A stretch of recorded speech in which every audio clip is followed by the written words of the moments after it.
goes through my veins, almost freezes off the heat of life. Come, Vile.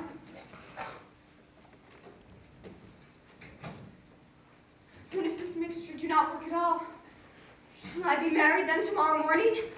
No, no. I shall prevent that. Lie thou there. What if it be poison, which the friar subtly hath ministered to have me dead, lest in this marriage he should be dishonored because he married me before to Romeo? I fear it is. And yet, thinks it should not. He hath so been tried a holy man. Oh, if I am laid in earth, my husband come before the time he come to redeem me. Here's a fearful point. Shall I not then be stifled in the vault, to whose foul mouth no healthsome air breathed in, and there die strangled ere my Romeo comes? Or what if I wake? Shall I not be distraught, environed with all these hideous fears, and madly play with my forefathers' joints, and pluck the mangled tiberet from her shroud, and in this rage with some great kinsman's bone, as with a club, dash out my desperate brains? Oh, look! Methinks I see my cousin's ghost, that did calling out to Romeo, that did split his body upon a rapier's point. Stay, Tybalt, stay! Romeo, I come. This do I drink to thee.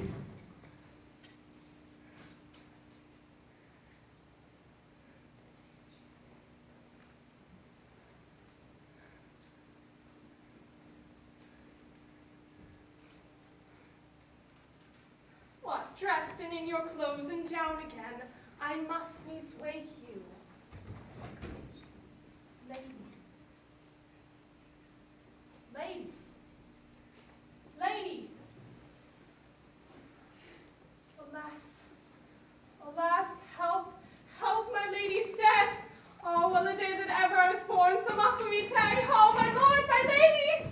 News from Verona. How now, Balthazar? Dost thou not bring me letters from the friar? How is my lady? Is my father well? How fares Juliet? This I ask again, for nothing can be ill if she be well. Then she is well, and nothing can be ill. Her body sleeps in Capel's monument, and her immortal part with angels lives. I saw her laid low in her kindred's vault, and presently took post to tell it you. Oh, pardon me for bringing these ill news, since you did leave it to my office, sir. Is it even true? Then I defy you, stars! Thou knowest my lodging. Get me ink and paper, and hire post horses. I will hence tonight. Dost thou not bring me letters from the friar? No, my good lord. No matter. I'll be with thee straight. Oh, Juliet, I will lie with thee tonight. Let's see for means. Ah, mischief, thou art swift to enter into the thoughts of desperate men. I too remember an apothecary, and hereabout he dwells, which late I noted. And if a man did need poison now, whose sale is present death in Mantua, here lives a caitiff French would sell it him. This same thought did but forerun my need, and this same needy man must sell it me. What ho! Apothecary! Holy Franciscan Friar! Brother Ho! The same should be the voice of Friar John. Welcome from Mantua. What says Romeo? Going to find a barefoot brother out, one of our order to associate me, here in the city visiting the sick. And finding him, the searchers of this town, suspecting that we both were in a house where the infectious pestilence did reign, sealed up the doors and would not let us forth. So in my speed to Mantua, there was stayed. Who bear my letter then to Romeo? I could not send it. Here it is again. Or get a messenger to bring it thee. So fearful were they of infection. What happy fortune! By my brotherhood, that letter was not nice, but full of charge of dear important, and that neglecting it made you much danger. Friar John, go hence. Get me an iron crow and bring it straight unto my cell. Brother, I'll go and bring it thee. Give me a matlock and wrenching iron.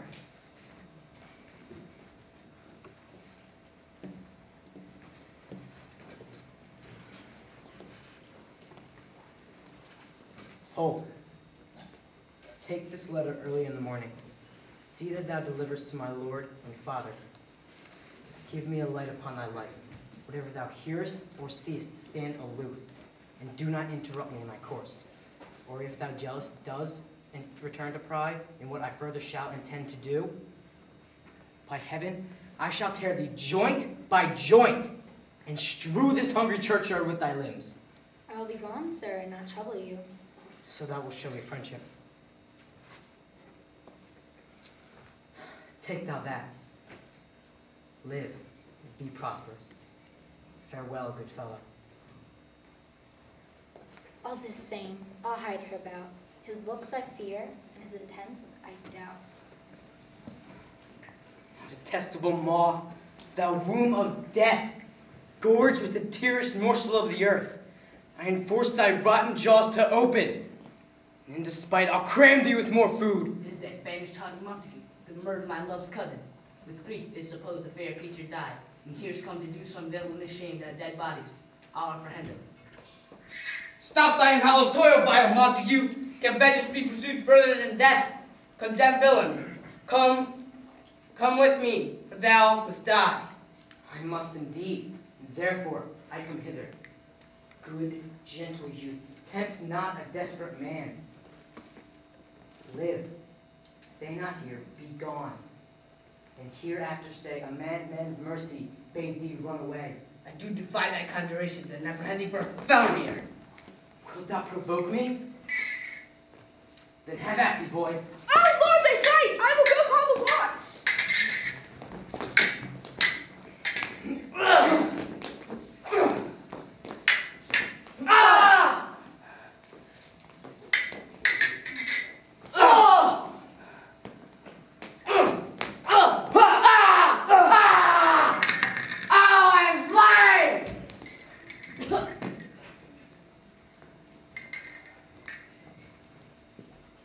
Let me peruse this face.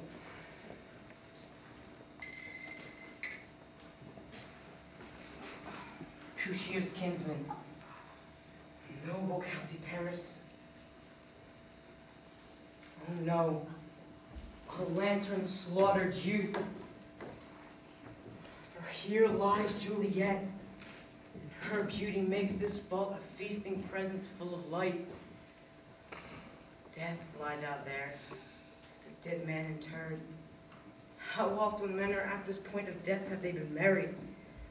Which their keepers call a lightning before death. How may I call this a lightning?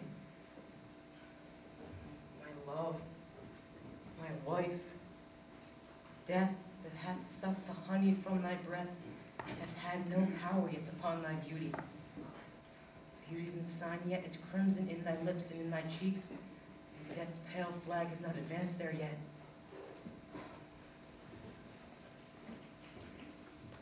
Tybalt, liest thou there? Oh, what more favor can I do to thee, than with the hand that cut thy youth in twine, sunder his that is thine enemy? Forgive me, cousin.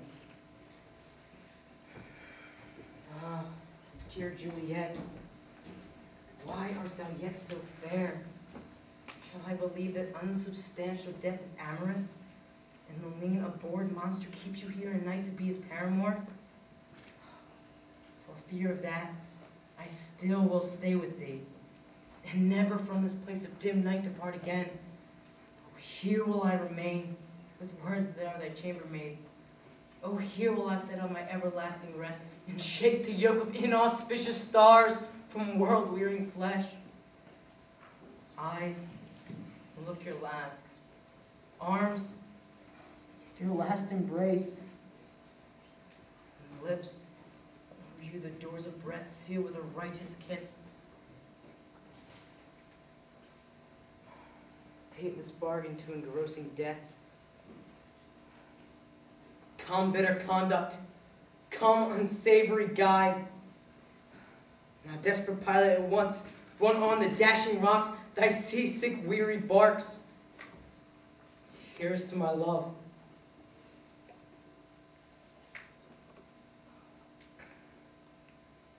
Oh, true apothecary, thy drugs are quick. Thus, with a kiss, I die.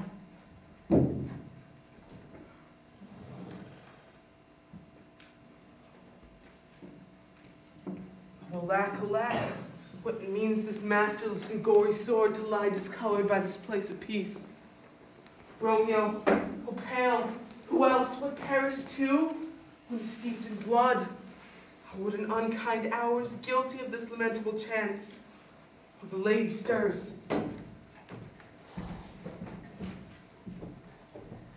Comfortable friar.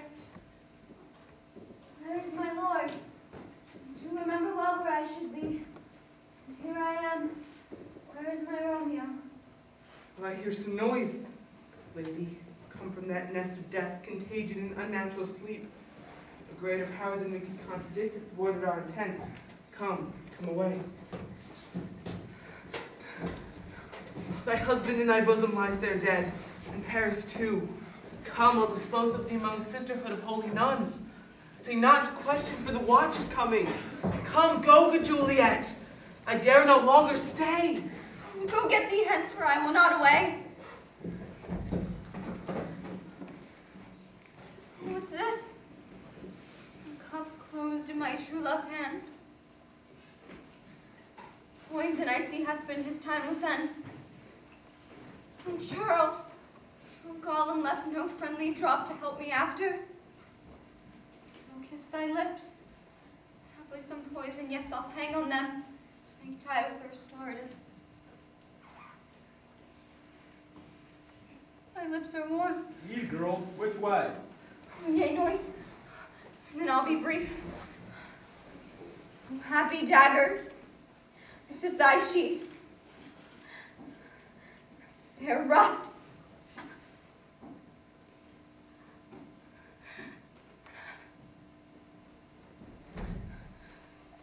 And let me die.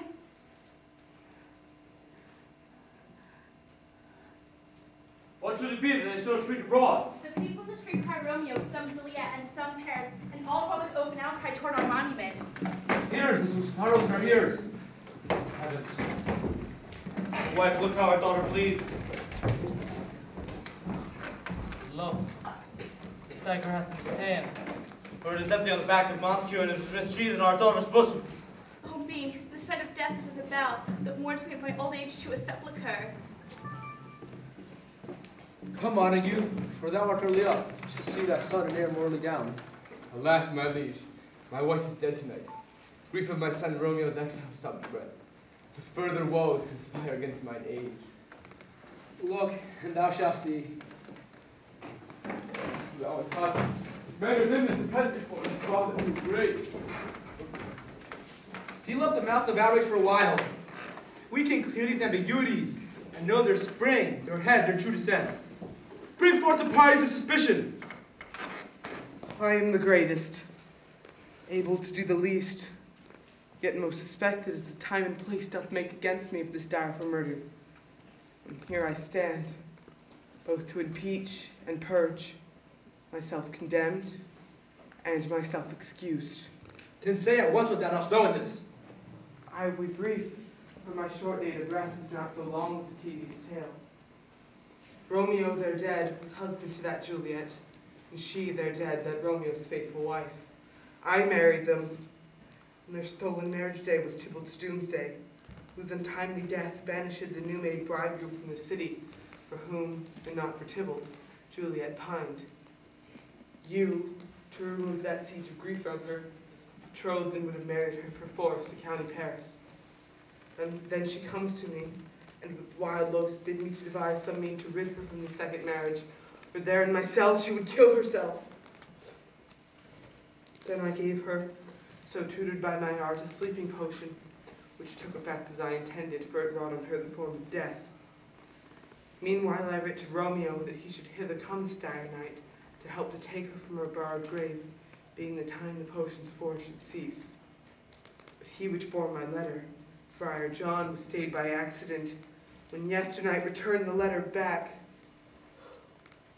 Then, all alone, at the prefixed hour of her waking, came I to take her from her kindred's vault, meaning to keep her closely at my cell till I conveniently could send to Romeo.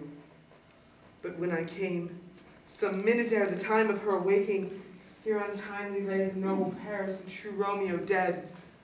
She wakes, and I entreat her come forth. and bear this work of heaven with patience.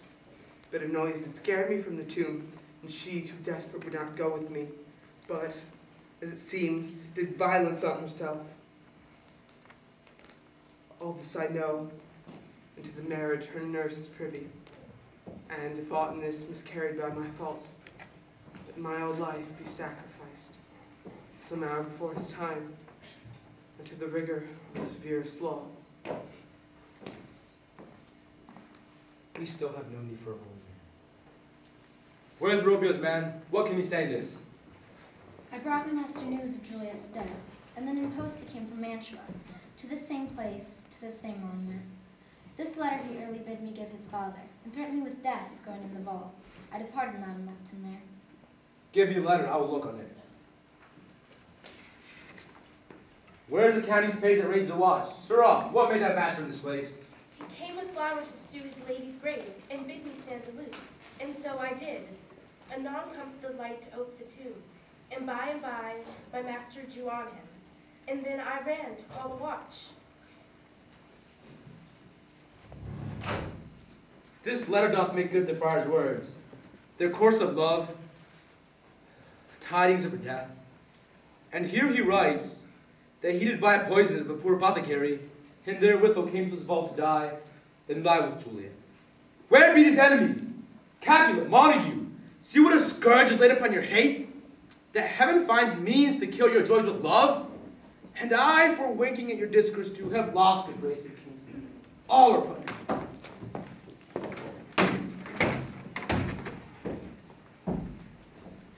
Brother Montague, give me thy hand.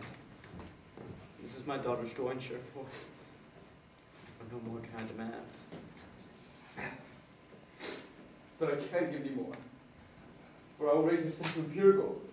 If thou wilt grown by that name is known, there shall be no figure till that trait be set. That is true and faithful, Juliet. And just as lovely shall Romeo by his lady lie, for sacrifices of our nativity. Glooming peace this morning with it brings. The sun, for sorrow, will not show his head. Go hence to have more talk of these sad things. Some shall be pardoned, and some punished. For never was a story of more woe than this of Juliet and her Romeo.